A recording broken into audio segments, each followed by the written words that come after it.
Please welcome Margot Spalding.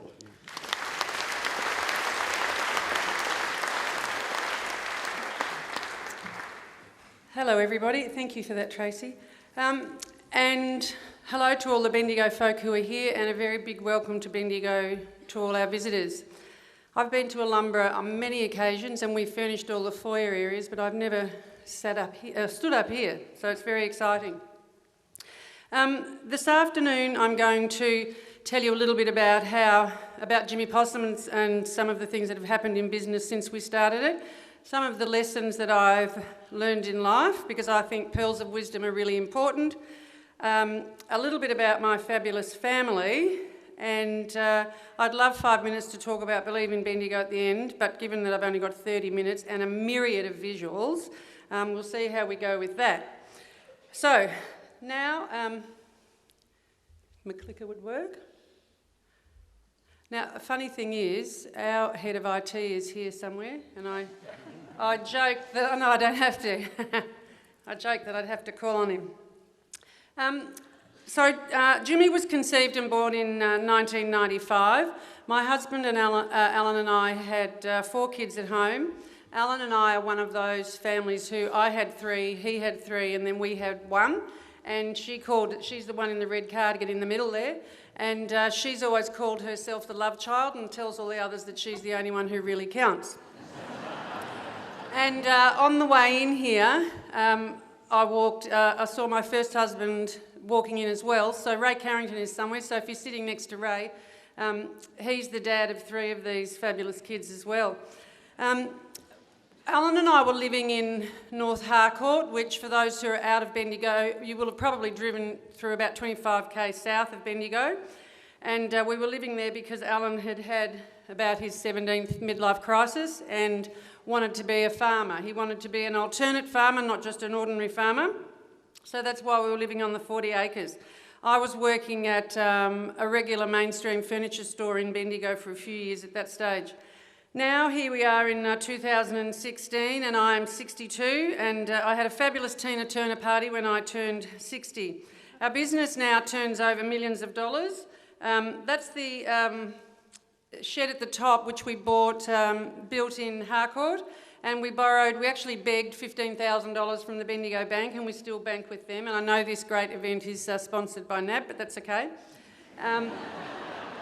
And we couldn't afford to pay for our shed to be fully built, so we did it with friends over the weekends, and we paid them in food and grog, and the 4th stage of the slab was much better than the first stage. Everybody got a lot better at it.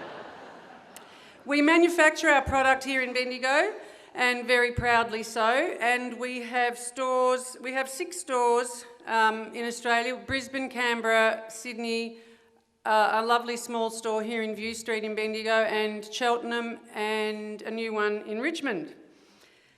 And we employ about 100 people. Life is sometimes a bit of a blur, and in fact often it's a bit of a blur, and there's often the morning I wake up and I think, oh my God, I can't wait till I go back to bed. However, as we were 42 and 47, we thought that we had absolutely no money. We were stone motherless broke, but we thought we had one chance left in us, and the reason we were in furniture was because Alan is a furniture maker. We were very focused on wholesaling at that stage, a range of very high quality, distinctive furniture, just timber at that stage, and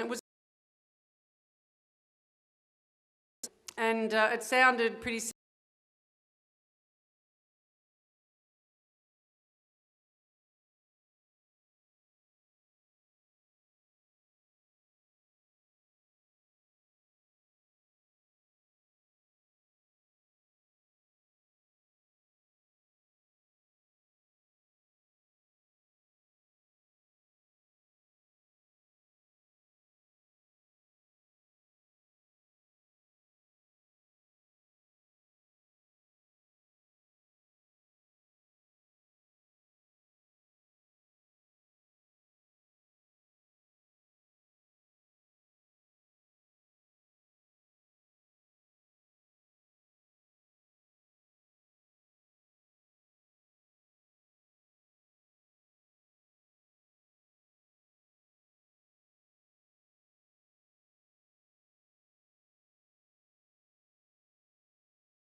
when Boris came out on exchange about 1,000 years ago. And Boris is a lawyer and he's now the CEO of Jimmy Possum. I was the managing director for 20 years and Boris took over from me about a year ago. So that's fantastic. We work very differently and I think he does a much better job than I probably ever did. Bottom left is Emily, who worked in the business with us for many, many years, now works at the Yarra Valley Chocolatery, and worked in retail. And also with, she's very great at creative writing, so she worked in marketing and she still does work in that area off-site as well. There's the love child next to her, that's Lucy, and Lucy is now the very proud mother of baby Hugo. So she's a teacher, but Lucy was a Rotary Exchange student too, and that's how Alan and I first got into Rotary. We thought it was she organised it for herself. I didn't want any of my kids going away from me for a year, but she organised it and went to Finland for a year, and we went there and met all her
have got loads of glasses, and Alan doesn't really complain about anything I do, but he did mention that maybe I had gone overboard. But, you know, I get a lot of publicity with my glasses, and that's the cover of BRW. I think it's a hideous shot of me, but the editor loved the glasses, so I got a double-page spread in BR Business Review Weekly because of my glasses, and we got on the inside back cover for 6 months. So that well and truly justified all the glasses, which is, I thought was good. Now, as I said, you know, you're still learning all the time, and I do a lot of speaking for leadership programs and things, and so I'm often trying to work out all sorts of things that I've learned along the way, but these are some of the things that I have learned, and one is that you work hard. The way that I survived a lot of traumas that happened in my life was to work really hard and be productive positively every day, to not complain but to come up with a solution. And if you can't come up with a solution, then I've learned that you've got to go and find somebody who can help you get the solution. It's really important. To be proactive and participate in life, because nobody else is going to make my life for me other than me. And as I've said before, never let life pass you by. You've just got to give it your best shot. To be positive, and I'm not one of those people, let me tell you, who gets out of bed and looks like they're on yippee beans and everything is fantastic. You know, I think you've got to be realistic, but I am a positive person and optimistic, and I think that's important. I think volunteering for things is really very important, and I don't need to tell any of you that because you are part of Rotary, which is an extraordinarily marvellous voluntary organisation. I think we all need to tell people when we've done something well. Now, boys and men show off and are very happy to tell people what they've done well. Women and girls don't tend to show off or put themselves forward. There is a catastrophic state of women in management and career in Australia, and women and girls tend to be more reticent. So I think we all need to be realistic and proud of what we are good at and try to be better at those things that we are not good at. I think it's extremely important to surround yourself with great people. I'm very big into sensible and capable at the moment, and kind. So I'm into those 3 words. So to be surrounding yourself with sensible, capable and kind people is really good. Somewhere around the traps I heard, you know, when you hear a saying and it just sticks, and I've loved this one for years, that you are who you are because of who you are with. And I know and truly believe that I am who I am, and I've been able to achieve in life what I have because of those who surround me, and I try to thank them for that. The environment you create around you will lead to good or bad outcomes. And another thing I'm often saying to people is don't beat yourself up if the outcome isn't exactly what you have envisaged. If you've truly tried as hard as you can, then be satisfied with the outcome. You actually can't do any better than that. And most of all in life, I think we all need to be resilient, because when things go wrong or not quite right, we need to stand up again, learn from what went wrong and try harder the next time. We all just have to have a go. Now, no one has dragged me off and no one is appearing. 5 minutes. So now I've got 5 minutes, and I did have no, that's just me. Somewhere on here I've got a little video about Believe in Bendigo, but I don't need to go through that.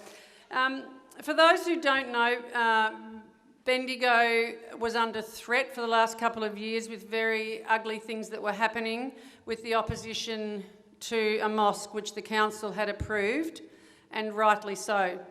So in the beginning I tried to say a few things publicly and was absolutely brutally slammed on social media, which can be pretty dreadful. So I thought, okay, well, this is not working. So I watched for maybe about a year or so as Bendigo was being portrayed to Australia and the world as this hideous divided community full of people who were racist and plain nasty about other people. So last September I decided that the leadership of Bendigo hadn't been standing up. Everybody thought this would go away. So I wish I could show you this visual, but I can't. a group of us got together, about 25 or 30 people, and we started a movement called Believe in Bendigo, and many of you will know about it. And it's an extremely positive movement because we wanted Bendigo to be portrayed in Bendigo and nationwide and to the world as a very happy, beautiful place, which it is. The movement Believe in Bendigo took off like a rocket, and the video that I thought I had was of a picnic we organised in 9 days, which was remarkable, and about 3,000 people came. Believe in Bendigo, the movement, the campaign, has been extraordinarily successful because regular Bendigonians had something happy and positive and proud to hang their hat on, and so thousands of people joined the movement of Believe in Bendigo.